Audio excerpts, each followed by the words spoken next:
C'était plutôt le vinaigre. Mais il y a une chose qui m'a touché quand j'ai lisé ce verset-là. Dans le verset 28,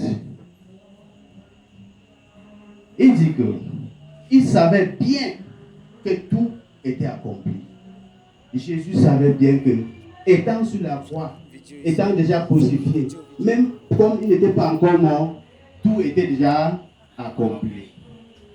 Mais si Jésus savait que tout était déjà accompli, pourquoi il disait qu'il avait soif encore? N'est-ce pas, il essaie de mourir une fois?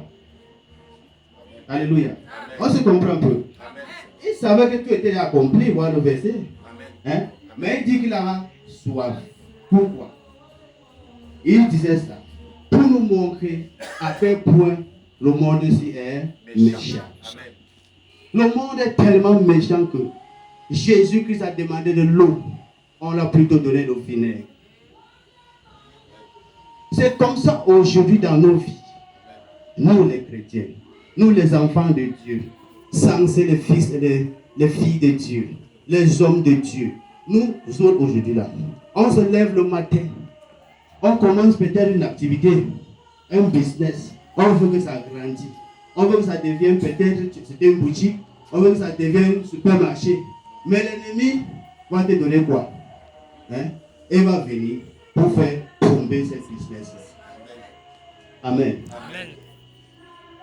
Tu te lèves, tu es un homme, tu es un petit garçon, tu grandis jusqu'à tu atteins l'âge pour le mariage. Et tu te décides pour te marier. Mais dès lors que tu décides de te marier, l'ennemi va préparer une femme semblable à une fille qui est semblable à une femme, n'est-ce pas? Mais tu vas voir ça avec tes yeux physiques, tu vas croire que c'est une femme. Alors que c'était le vinaigre. Alléluia. Amen. Est-ce que tu comprends un peu? Amen. C'est comme ça que tu vas épouser cette fille parce que tu n'as pas de yeux spirituels pour voir qui est derrière cette fille. Tu vas prendre ça et tu vois l'homme qui vient de se marier, qui son mariage, ses affaires marchaient bien, ses choses marchaient bien, mais dès lors qu'il a emmené la femme chez lui, les choses commencent à écouler. Parce que l'ennemi l'a donné du vinaigre. Est-ce qu'on se comprend un peu? Amen. Même chose aussi. Même chose aussi.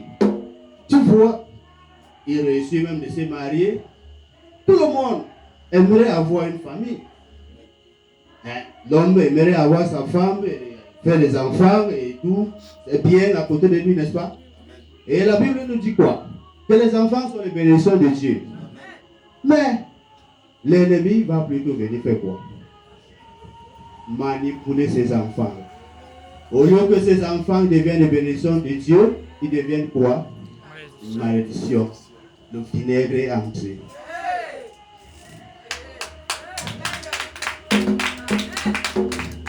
Cette vinaigre-là, ça va quitter dans la vie de quelqu'un aujourd'hui. Amen. Cette chose-là que l'ennemi t'a présenté comme vinaigre dans ta vie, qui est en train de manger ta vie, qui est en train de détruire ta vie. Aujourd'hui, ça va quitter au nom de Jésus. Amen. Le feu du Saint-Esprit qui est dans ce milieu-là, ça va exposer ça au nom de Jésus. Amen. Amen. Amen. Mais il y a une chose qui me touche encore. Quand on continue à lire, le verset 29 nous fait comprendre quoi? On a choisi, l'ennemi a choisi le vinaigre. Pourquoi l'ennemi n'a pas apporté d'huile? Vous savez pourquoi? L'ennemi est rusé. L'ennemi est quoi? Rusé. L'ennemi est rusé le fait que il savait s'il apportait d'huile, Jésus allait dire non. Donc il a choisi quelque chose qui semble que quand tu regardes le vinaigre et l'eau, ce n'est pas la même chose. C'est la même chose. Bon, ben Jésus savait que c'était le vinaigre au début, mais il a accepté pour juste nous montrer comment l'ennemi fonctionne. C'est pour cela que tu vois, aujourd'hui, l'ennemi cherche toujours quelque chose qui ressemble à ce qu'on veut. Il est là en train de ouvrir toujours. Amen. Il œuvre toujours, il est là, il réfléchit, on dort, il ne dort pas. N'est-ce pas? Amen. Yes. On travaille, lui il est là pour calculer. Quelque chose qui est semblable à, qui ressemble un peu, qui paraît que net comme ce que tu veux.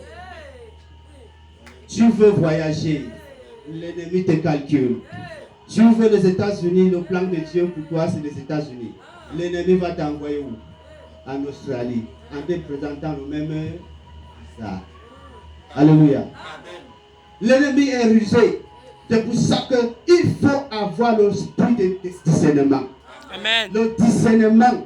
Si un enfant de Dieu n'a pas le discernement, il va toujours tomber dans le piège de l'ennemi. Amen. Amen. Amen. Mais comment avoir ce discernement? Comment avoir ce discernement? Parce que quoi? L'ennemi a utilisé Adam, Ève, dans la vie d'Adam, n'est-ce pas? Adam s'est quitté, s'est baladé, il a laissé sa femme. L'ennemi est venu ancrer, n'est-ce pas?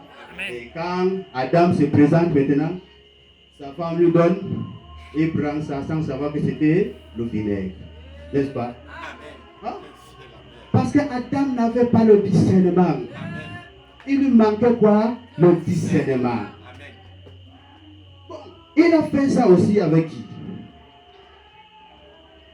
Il a essayé ça avec beaucoup des hommes de Dieu dans la Bible. Hein?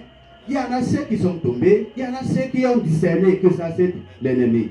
Il a fait ça avec David. Une fois David est tombé, hein? Il a couché avec une femme.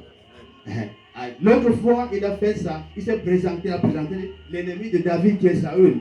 Mais David a discerné que ça ne doit pas toucher le point de Dieu. Amen. Amen. Bon, Dieu nous dit aujourd'hui, comme ses enfants, qu'on doit prier fort. Si il ne serait que de prier pour une chose, c'est pour l'esprit du discernement. Amen. Parce que l'ennemi est là, il n'est pas loin. Il peut utiliser n'importe qui dans ta vie. Ça peut être ton enfant, ça peut être ta femme, ton mari même. Ça veut dire quand tu prêches, comme je prêche maintenant qu'il ne peut pas m'utiliser. Il peut utiliser n'importe qui. Il a utilisé Pierre. Quand Jésus voulait aller, pourquoi? Pour le crucifier. Pierre dit que quoi? Qui ne parle pas. Et Jésus lui a réprimandé. Hein? Que pourquoi tu refuses? Il a réprimandé le diable. Il a identifié, il a discerné que c'était le diable, l'ennemi en train de parler. Mais quand Pierre encore avait dit que quoi? Que tu es le fils de Dieu, le Messie. Tu vois la même personne qui vient de confesser que toi tu es le fils de Dieu en même temps encore, il dit que ne parle pas là-bas. Bon, l'ennemi était ancré juste après. Amen. Amen. Amen. Amen. Bon, mais il y a une solution. Il n'y a pas de problème sans solution. Dieu est Dieu et l'homme c'est l'homme. Le diable c'est le diable. Dieu c'est le plus fort. Amen. Dieu est la solution de tous nos problèmes. Et ils nous ont donné ça dans sa parole. Ce n'est pas loin de nous, c'est dans la parole de Dieu. On va voir ça aujourd'hui. Amen. Quelqu'un nous lit 1 Jean chapitre 5 verset 4. Alléluia. Amen. Chakara.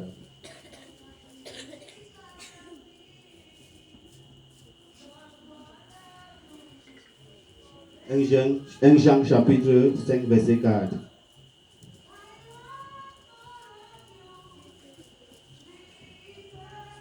Jean chapitre 5, verset 4, la Bible dit: parce que tout ce qui est né de Dieu triomphe du monde. Et la victoire qui triomphe du monde, c'est notre foi. Qui est celui qui a triomphé du monde, sinon celui qui croit que Jésus est le Fils de Dieu. Amen. Amen. Amen. Celui qui croit que Jésus est le Fils de Dieu va triompher le monde. Qui est dans le monde? C'est Satan. Satan. On célèbre qui aujourd'hui? Satan. Jésus. On célèbre Jésus. On célèbre la mort de Jésus. Et parce qu'on célèbre la mort de Jésus aujourd'hui, et nous on a accepté Jésus-Christ dans notre vie, en confessant qu'il est notre Seigneur, on va triompher sur l'ennemi là.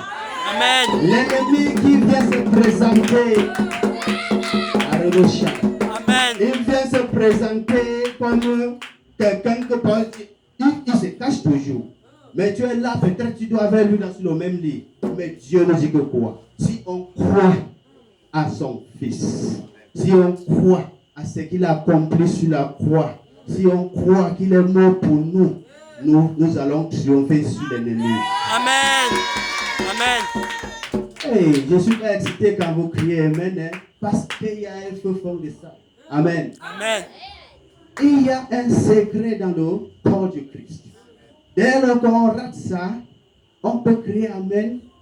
De janvier jusqu'en décembre, rien ne va changer dans notre vie. On peut aller à l'église, dormir à l'église, assister dans tous les programmes dans l'église, mais rien ne va changer dans notre vie. Sans savoir marcher avec le Saint-Esprit, l'Esprit de Dieu, qui est l'Esprit du discernement. Mais comment marcher avec le Saint-Esprit? Comment savoir marcher avec le Saint-Esprit? Ça commence quelque part.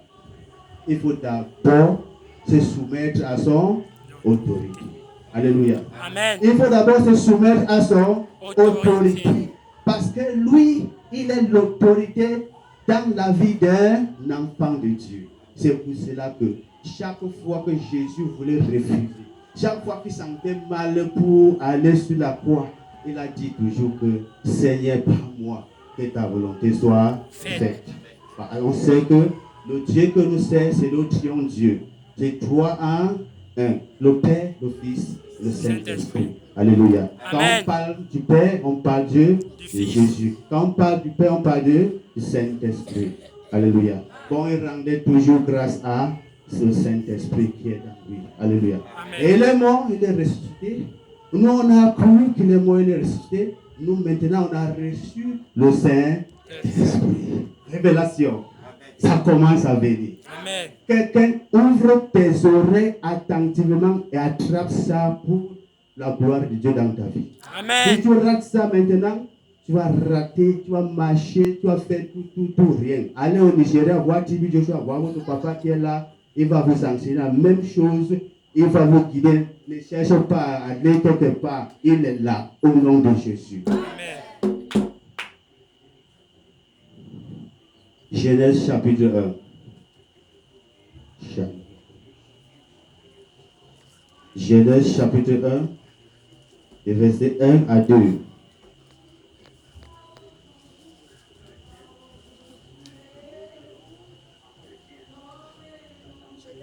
verset 1 à 2. Au commencement, Dieu créa les cieux et la terre. La terre était forme et vide. Il y avait des ténèbres à la surface de la mer. Et l'Esprit de Dieu se mouvait au-dessus des cieux, des eaux. Dieu dit que la lumière soit et la lumière fut. Amen. Amen. Hein? Dieu est trop sage. On n'a pas écrit Genèse là pour qu'on lit, on va dormir. Hein? Dieu nous a montré comment ça se passe. Comment ça se passe.